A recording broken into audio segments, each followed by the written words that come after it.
تعالى اعلمك تعملي عمل لجوزك ازاي وانتي موجوده في البيت. حطي التوم في الزيت، هتعملي احسن عمل لقلب الحبيب. تابع معايا الفيديو للاخر، مش هتطلعي منه خسرانه، تطلعي منه كسبانه.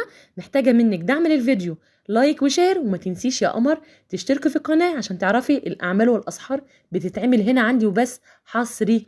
حطينا التوم زي ما انتوا شفتوا كده في الزيت يا جماعه، التوم زي ما هو صحيح فصوص. جميل. ادينا له بقى تشويحه شمال ويمين لغايه ما ريحته طلعت، وحسيت ان هو ابتدى ياخد لون ذهبي فاتح جدا معايا. هنا بقى نزلت بقرون الفلفل الحمراء، دي موجوده في السوق يا جماعه وسعرها مش غالي، لكن عايزه اقول لكم بجد مفيش اكله هتعمليها تستغنى عن الفلفل دوت. فالحركه اللي احنا هنعملها دي، هنعمل معجون هيدخل معانا في كل الاكلات، في كل اللحوم، مشويات بقى، كفته، تعصيج لحمه.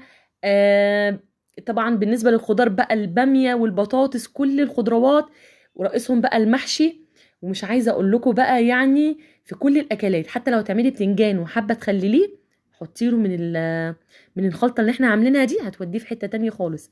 اعملي بقى مكرونه بصلصه، اعملي كده شكشوكه، كل الاكلات هتحتاج المعجون اللي احنا نعمله مع بعض. ده هيخلي ريحة أكلك وطعمه يجيب من آخر الدنيا، وهتخلي جوزك يبقى زي خاتم في صباعك، ويحبك ويحلف بحياتك إن هو ما يدوقش أكل أي حد تاني غيرك. ادينا بقى الفلفل تشويحة كده في الزيت مع التوم يا جماعة، وبعدين طفينا عليه وضربناه في الكبة بتاعتنا الصغيرة لغاية ما نعمناه، وبعدين نحطه في بطرمان زي ما انتوا شايفين كده.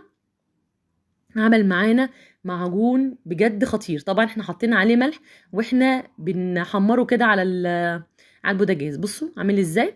هنغطيه بقى وهننضف حوالينا، وتعالوا نعمل المعجون ده. يعني دلوقتي عملي عندي كده فشه ضاني، هقطعها قطع صغيره طبعا بعد ما سلقتها. وتعالوا بقى نشوف الخلطه بتاعتنا دي الجباره ديت هتعمل معانا ايه.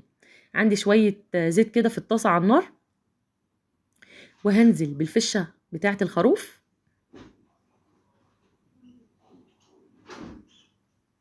بالشكل ده، وهسيبها لما تتحمر وتاخد معايا لون جميل. هجيب بقى المعجون بتاعنا الخطير اللي بيدخل في كل الاكلات. خلينا متفقين ان مفيش اكله هتستغنى عن المعجون دوت.